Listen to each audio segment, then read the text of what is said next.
It's what an honour to have you. You're now #1. Congratulations, becoming #1 in Team GB. It's a great achievement. Obviously very proud of myself. So how did you get into paddle? A lot of people in the UK, I transitioned from tennis. So I played tennis my whole life as a junior. Yeah, about 4 years ago, a friend introduced me to it. Got addicted like everyone else does. I was a teacher full-time. Yeah, one thing led to the other. I was able to eventually go full-time paddle. You truly are now the English Rose, aren't you?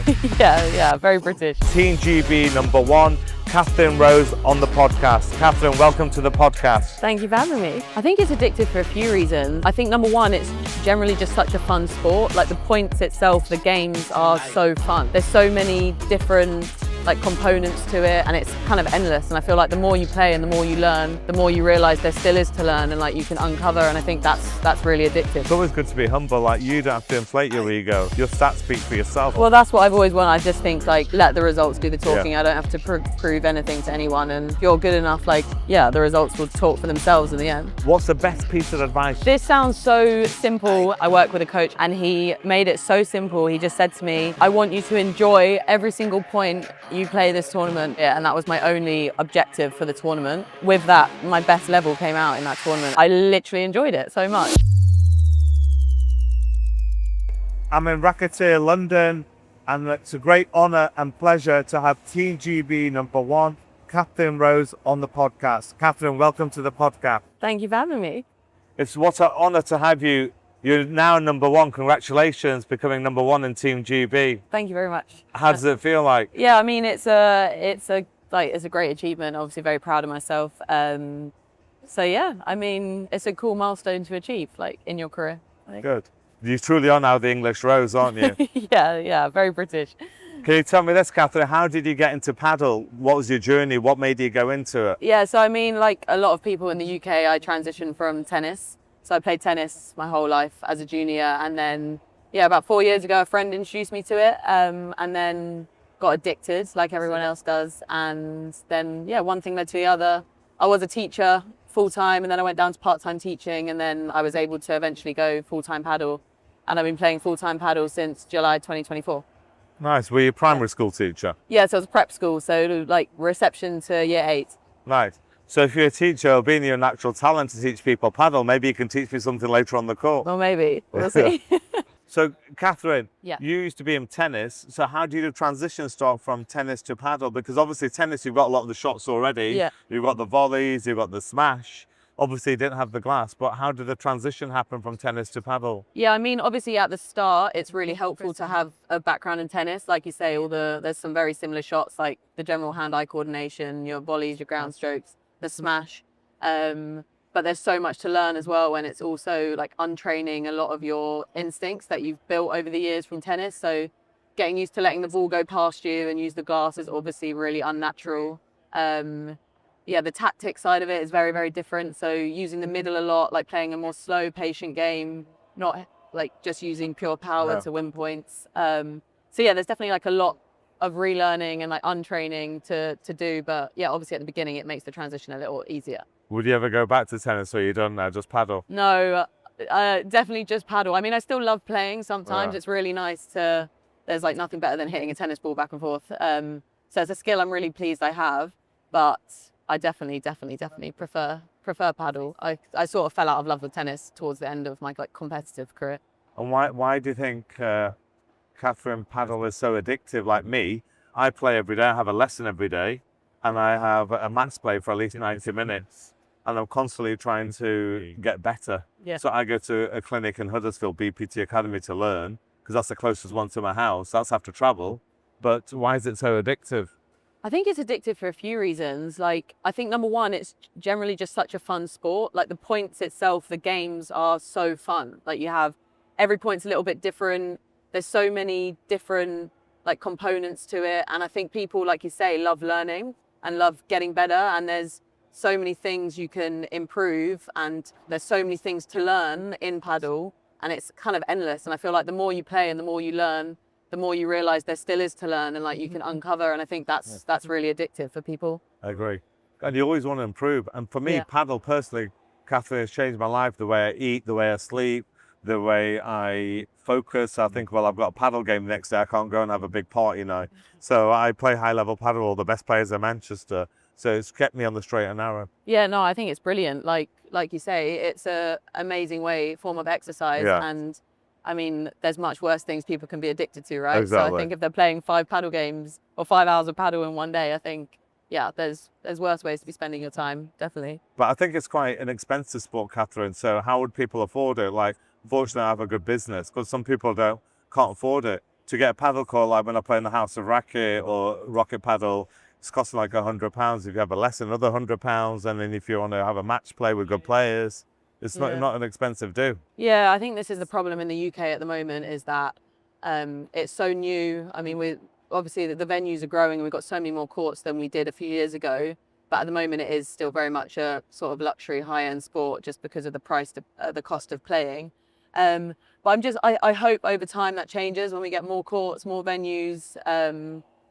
Hopefully the price goes down. But yeah, it's one of the barriers at the minute. Like, it's such an accessible sport, the sport itself, to play. Like, people pick it up and play it really easily, but because you can play at any level, can't you, Catherine? So you could be placed on level 1, still have fun. You can or have play someone at level 4, still have fun. Exactly. You can have a good game with 4 people of all different levels. But yeah, in terms of cost, it's not so accessible at the moment, which is a shame, but hopefully is changing and will change. And also, Catherine, you being a teacher, having that background of working with children, what I'd like to do, because I know Andy Burnham hopefully will be the next Prime Minister, I said this to him on a podcast, that you should teach paddle at infant level, so that then England, we're British, we want England players to excel like the Spanish. Yeah. Like we've got the top 10 players, Chingueto, Tapia, Galan. Obviously, they're not British and England's way behind. Yeah. Like if you look at Christian Medina Murphy, who's our mutual friend, he's ranked 100 in the world. But other players are, compared to the global map, he's number 1 in the UK. Yeah. So if England started teaching paddle at junior level, then we could have good players in the future. Yeah, 100%. And I actually bought I started a paddle club in the school I taught at. Yeah. So that was like one of the things I did, and every Wednesday morning we'd go to the paddle yard in Wandsworth near the school. And the kids, they absolutely loved it. Like we had a really great group and they were absolutely addicted. But I completely agree. Like, you have to start from the grassroots levels. Grassroots level if you want to produce those professional players, and we want to compete with the likes of Spain, who have been playing for years and years, and they play from like these kids are playing before they play tennis, and they're like pure paddle players. So yeah, I think that's definitely where we need to start. And obviously we've got a few professionals in the UK that have done really well, considering they're picking up the sport in their like late 20s. But yeah, I think if we can start from grassroots and get some good academies and good training centres for these kids to go to, I think we can produce some really great players. Definitely. You just said something very interesting. You said you built a paddle school at the school that you taught at. Yeah. And that's really good karma. And that's probably why the universe, God's made you number 1. Because you it's called payback. You know what? I haven't thought of it like that, but maybe it is. Yeah. Maybe I'm getting If you're karma. kind to someone, the universe is kind to you. Yeah, I mean, like, there was such demand for it. And obviously the students, they all knew I played paddle. So they were always asking me, Miss, can we have a paddle club? Can we have a paddle club? And I thought, I have some contacts, obviously, at like lots of paddle clubs. And yeah, they were so grateful for it. And I don't think it's still going on now I've left. But yeah, they absolutely loved it. Good. And then also, with women, I play paddle with lots of female friends. And one thing I've observed as a paddle player, women go for more placement and spin than power. Like if you got, let's say, 4 strong men there, they'll like to batter the ball, smash it, hit it hard. Even the Babora, they hit it hard. Yeah. Whereas a female, they go for placement over power. What do you think? Yeah, no, I think 100% the women's game is a lot more tactical and a lot slower when you watch it. You can't so much rely on like a big smash or power. So I think a lot of people do say they learn more from watching the women's game than watching the men's game. And yeah, I think for me, I personally prefer watching women's paddle, obviously because I'm a woman in paddle. But I just think, yeah, I find it so much more entertaining and interesting, like the way that they work a point and build a point, and yeah, can't rely on their big shots like the men. Good. And also, Catherine, we spoke earlier before the podcast, lots of people think they're really good at paddle when they're not. I don't want to mention names. And also lots of people lie about the platonic scores. And what I'm trying to implement is, with today's modern AI, you can get cameras, AI, that do your platonic rating. They do that in Dubai, by the way. Yeah. And why do you think people have huge egos in paddle and they think they're better than they are? This is such a good question. And I really don't know what it is about paddle that creates this like, inflated sense of ego. I mean, Yes. it's obviously not everyone, but yeah, I Would you- mean, I wish I knew the answer, but there is a lot of people that rate Yeah. themselves Better very than better the- than they are, yeah. but not more so than in other sports. I don't know why, but it's just the way it is. I don't know if it's maybe because it's a new sport in the UK, so people have no idea of the level like worldwide. Like a lot of these people, they've never been out to Spain or they've never seen professional paddle played. So in their sort of insular world, they are maybe quite good and they think they are. But yeah, I think a lot of people haven't seen like the bigger picture of paddle. But it's always good to be humble. Like, you don't have to inflate your ego. Your stats speak for yourself. You're number one in the UK. That's phenomenal. Well, that's what I've always wanted. I just think like let the results do the talking. I don't have to prove anything to anyone. And if you're good enough, like yeah, the results will talk for themselves in the end. And also, you're number one, and I find you very humble, down to earth. You're very kind. And my advice to anybody: if you're good at anything, always be humble. 100%. Don't be arrogant. I don't like arrogant people. And No. Catherine is so humble. It's good to see that. Thank you very Because some much. people, I it try. goes through their head, Catherine, that they're number Yeah, one. for sure. And they think, and then the God takes it all away. So And look- humility is key. Yeah, for sure, 100%. And I also think with things like you don't know what's around the corner. I could get injured tomorrow. Someone else could overtake me. Like there's so many things that could happen. I think you just gotta kind of get your head down, work hard, and like the rest kind of works for itself. So after you came back from Dubai and you became number one, you overtook Amy. So what treatment did you feel? Anything different? What respect did you get from the public, from It is actually the funny. media, from the general public? Because we planned this podcast actually before you were number one, when you're number two. Yeah. It is funny because obviously like when it was announced I became number one, I didn't even know I was going to become number one. It was like I got a message off the LTA in the morning being like, congratulations, they're going to do a post. Because I don't really check my rankings or anything. I just go into each tournament thinking I'm just going to do as well as I can. And I don't really, I'm not up to date with my rankings. I choose not to. That's what works best for me. But it is like you get a lot of, obviously I've had a lot of positive feedback from people on Instagram, from the public.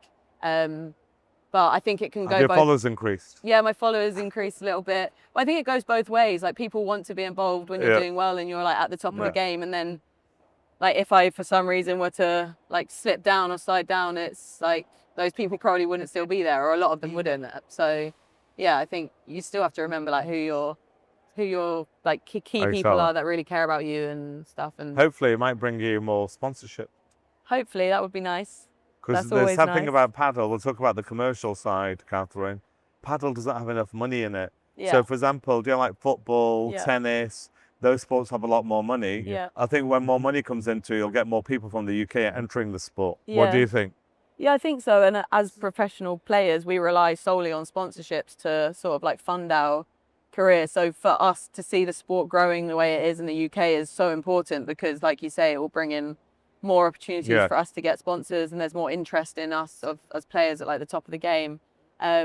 And yeah, the more money that goes into it, the more visibility there is, and the more people we're going to get playing in the end. So it's only a positive thing. Because I know lots of Team GB players, and they've been on the podcast like Louis Harris, Ben Phillips, Christian Medina Murphy, and everyone's got a part-time job to fund their sport. Yeah. And if they didn't have to work, they could spend more time and energy on the paddle. Yeah. Well, this thing, I've been so lucky with some of the people I've met and the connections I've made, and I've built some amazing friendships. So some of my sponsors, R3, for example, is owned by a man called Jonathan Rowland, and he's been beyond generous for me, and I wouldn't be able to do it without him and his help.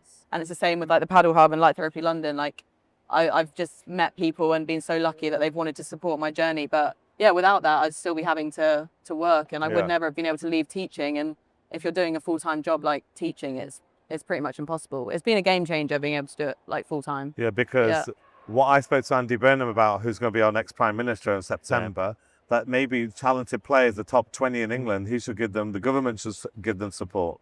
So they should say, okay, here's 50 grand per annum for your training, for your clothes, for your trainers, because you really want Team GB to excel. Yeah, for sure. And it's all about the funding. We get funding from like the LTA, but like you say, I'm in a lucky position where I do receive that, but there's players in top 20, 30, you don't know their potential, and they might never get the opportunity to see what their potential is because they haven't got the means to stop work and give it what it takes to see where they can get.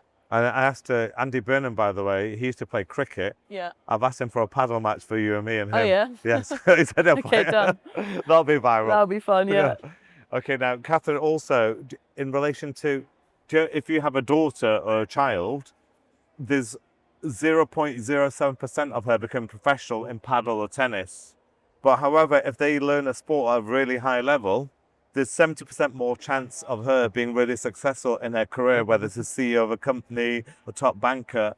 Why do you think that high-level competition makes them become more competitive in their careers? I mean, I think high-level sport itself gives you so many skills. It gives you like discipline, it gives you commitment, hard work, teaches you so many important things that are transferable into those like high-pressure jobs. But it also gives you confidence. I think to succeed in those areas and maybe like male-dominated areas, you need to be confident and you need to like back yourself. And it also, like me personally, I grew up like competing with men, training with men, and it made me very comfortable in like situations that are very heavily male-dominated, like fields. So I'm not so intimidated going into those situations, and I can hold my own, and it doesn't worry me. And I think, yeah, those are the sort of things that high-level sport teaches you that are really, really helpful then in those sort of scenarios. Realistic scenarios. Yeah, exactly. What's your favourite shot?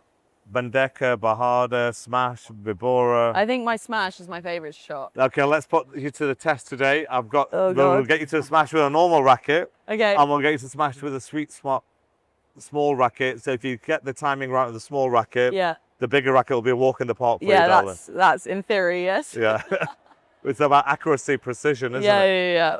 We'll put it to the test. So smash, because that's quite impressive. Girls don't normally go for smash. Yeah, so it's They'll normally go for backhand volley or go for... it's one of my, coming from tennis, I had quite a good serve, and it's one of my weapons that, yeah, not, like obviously there's women with amazing smashes, but yeah, it's one of my weapons as a female. So I better look out for you in the match play today. Yeah, be careful. No short lobs my way. If you were to have a paddle match with 3 dream Hollywood actors or actresses, who would they be?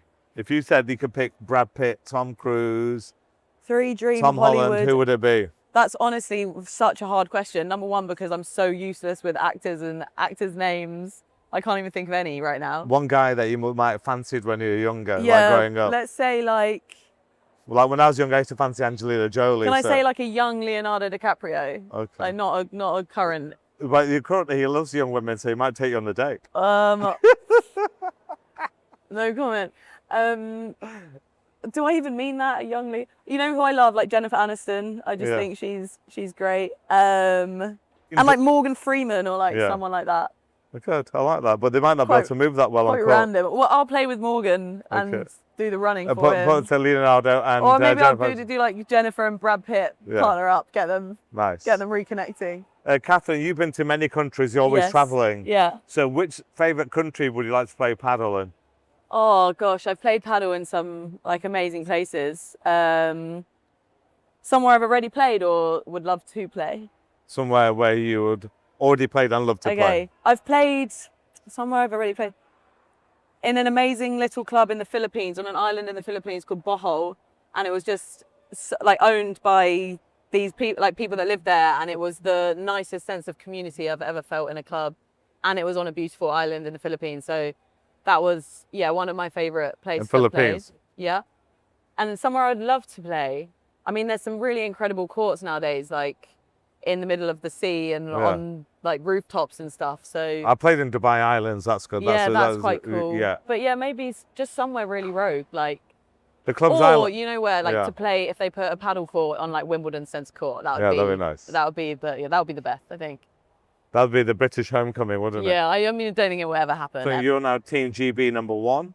So Catherine Rose is truly England's Rose. She's the English Rose. So what's the next plan for you, Catherine? So we've got quite a fun July leading up to August. So yeah, I'm competing throughout the whole of July, just normal FIP tournaments. Good. Well, I wish you all the best, and I hope you make it to the top of the world, not just top of England. I hope so as well. Thank you. And then also, once you retire from paddle, what will you do then, Catherine? Become a coach? Yeah, well, own paddle clubs? What will you do? It's a good question. I think it's one of those things that the way paddle's growing in the UK, I don't know what opportunities will be out there by the time I finish my career. And I think if I'm able to create a reputation for myself now and have a really good career, I think there will be, whether I go into working with Team GB, some involved in the setup of the team, or I like the idea of like managing players and seeking out sponsorships. I love networking. Maybe you and could do a meeting people, clothing talking to brand as people. well, like Catherine Clothing Rose. brand, CR, honestly, CR, yeah. like Cristiano Ronaldo, CR Catherine Rose. See, exactly. It's one of those things that I just think